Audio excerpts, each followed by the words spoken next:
Hi sewing friends, I'm Karina from Lifting Pins and Needles. Welcome to my channel. And now I have a video for you about a skirt I've been planning for months. And this project actually rolled out from June because I didn't have enough time to make it in June, although I did cut it out in June. So there's parts of the process that had already been done, but it just, So I don't want to stress myself with sewing projects, and if I don't get them done within the month, I'll just carry them on to the next month, So I showed you a skirt I saw on a singer on a video clip ages ago, and I'll insert a picture of that screenshot from the video clip. And it's a houndstooth skirt, sort of mermaid style, with fitted hips, and then it flares out, and it seems to be made out of panels. Now that's fine, I'm not against panels on skirts, but I'm against them on houndstooth. So there's another option that doesn't disrupt the print that much. And I'll put an inspiration picture here from Pinterest. Now it's basically a very fitted skirt and up to mid-thigh sort of thing. And then from there you add on a flounce. Now there are different ways to create a flounce at the bottom. I prefer doing it with my with an app or a calculator and just creating a half circle flounce to go under there. I mean, you can take the bottom part of that skirt and slash and spread and create a flounce, but I mean, I'm not for the arts and crafts and cutting, and I don't mind, but if there's an easier way to do it, I will take it, I will show you now a video of all the process I made and how I adapted my skirt block. If you don't have a skirt block, just choose any pencil skirt pattern out there that you have. It doesn't have anything special. A basic skirt with darts that fits you, and you can modify it and make it if you want, if you like this style. This is my skirt block that I use for everything, the front and the back. There are my darts, very basic pattern that you can see in my channel. I have tapered in the leg a little bit down to be closer to my body. And now I don't want the skirt full length. I want it short, the main part of the skirt, up to there where you see I've folded there from the waist down, about 35 centimeters mid-thigh. So I'm going to fold my pattern piece under because I'm not going to use the total length. And I do that for the front and the back. At the bottom, to add more length, I want to do a half circle flounce.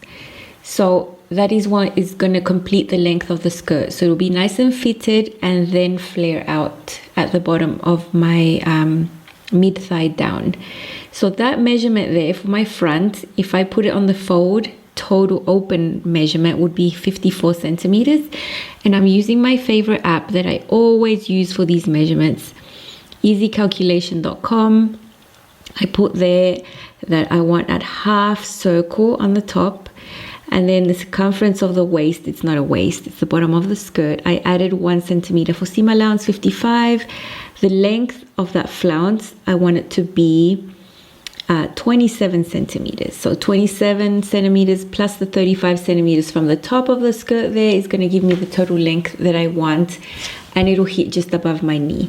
So my radius there, as you can see, is 16.9, rounding it up, and that is what I'm going to use to draw my half circle flounce that's going to go on the bottom of this fitted skirt at the bottom. So I'm cutting two pieces, one for the front and one for the back. So from the corner of the paper there, I'm going to measure my radius. That was 16.9 centimeters. I'm going to round that up to 17. So I'm just going to make a little marking.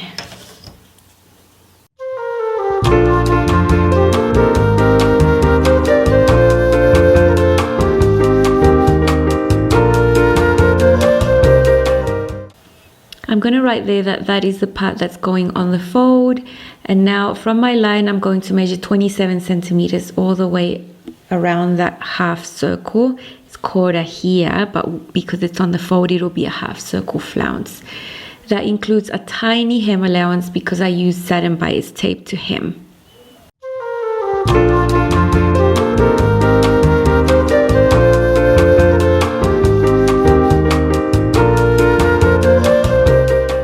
So as simple as this skirt might seem, yeah, I really want to match the houndstooth markings on each side. So I made sure to fold both sides very close together. I made sure to cut them, you know, very, very neatly. I opened the whole amount of fabric and followed the houndstooth mark. Yeah, I just want the sides to be seamless. I don't want there to be horrible mismatching. So this is taking a bit longer, but it's gonna be worth it. So far so good. This is my skirt. Not many seams, as you can see. I've already attached the flounce to the skirt. Simple seams across there, and then side seams. So I attached on the skirt to the flounce front and back, and then I attached the side seams, making sure to meet at the sides all the houndstooth markings. I've done all the darts. They all look very nice, and I've done a centered zipper insertion on my left hip so I can get into the skirt. Look how it hangs, just gorgeous. Now I've done the exact same thing for the lining, only I've made that flounce shorter. It doesn't need to go all the way down. I've left an opening there for my zipper, and now I'm going to put these two skirts wrong sides together, based on the top all around the waistband, and all I have to do is attach the waistband. But look how this lining hangs. I've pinned my skirt wrong sides together. I've done pleats on the lining instead of the darts, as you can see there, and I've pinned all the way around. Here is the opening on the lining for the zipper. I'm going to hand sew that on after I've attached the waistband. So now I just basted all that together. Now for my waistband, I'm really moody about how I do it. This time I interfaced, folded one tip there that's not interfaced, and then overlocked the other side. I've pressed it in the middle. So I'm basically preparing this waistband to attach as is. So on one extreme there, I'm going to flip this around, fold it there, right sides together, and sew one edge closed. And it's going to look like this. There I've got that edge closed, as you can see. And now, having this ready, I'm going to go ahead and put this on top of my skirt. There I have the skirt and the lining already attached together with a basting stitch, and I'm going to take my time and get this really nice and precise. And you're going to see a photo here of all the pins. So I'm going to pin this all the way around.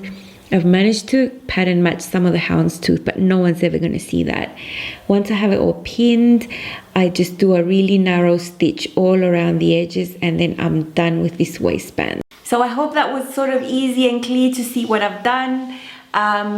Basically the difficulty factor here was matching the houndstooth on the sides. I had to take a lot of care and pin every single one of them to make sure that they weren't like this level, you know.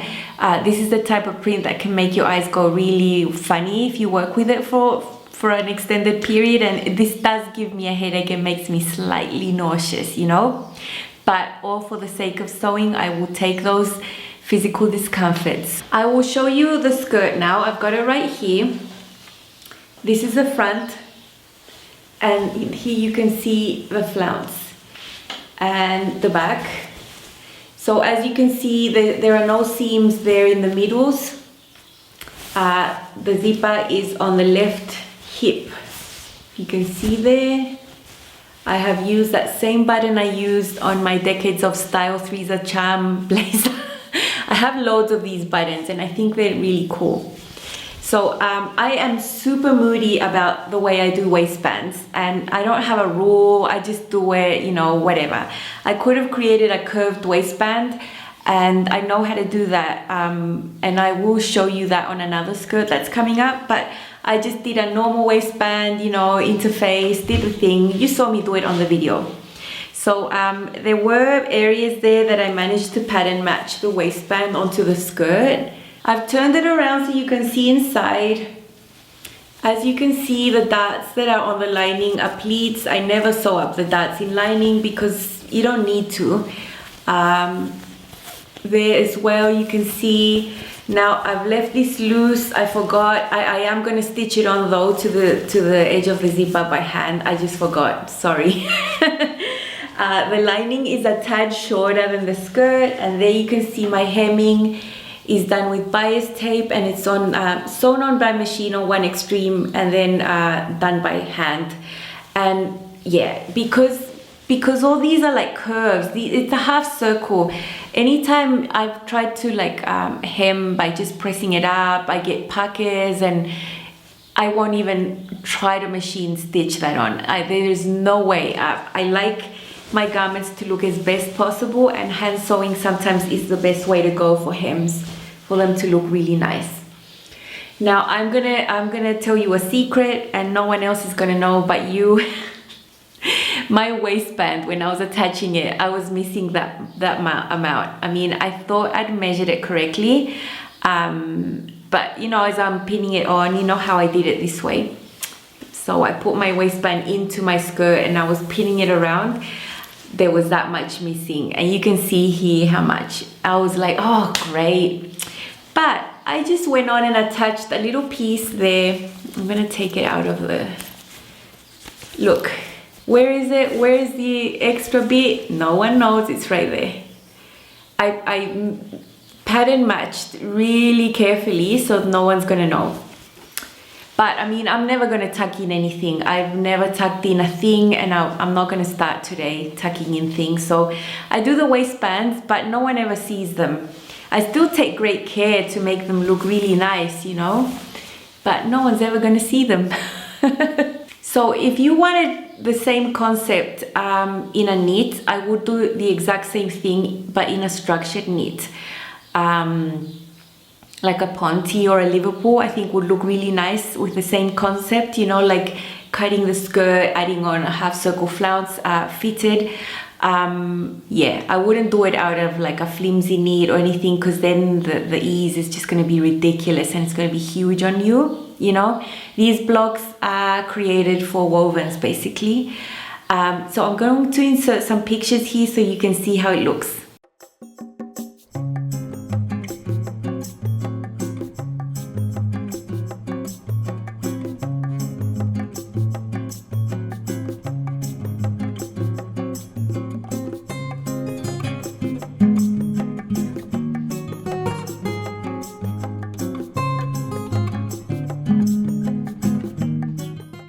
What I like most is how this looks from the top down. So I have a treat for you.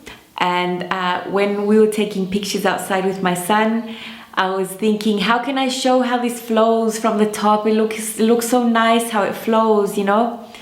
And so he's like, just do some like jumping around, whatever.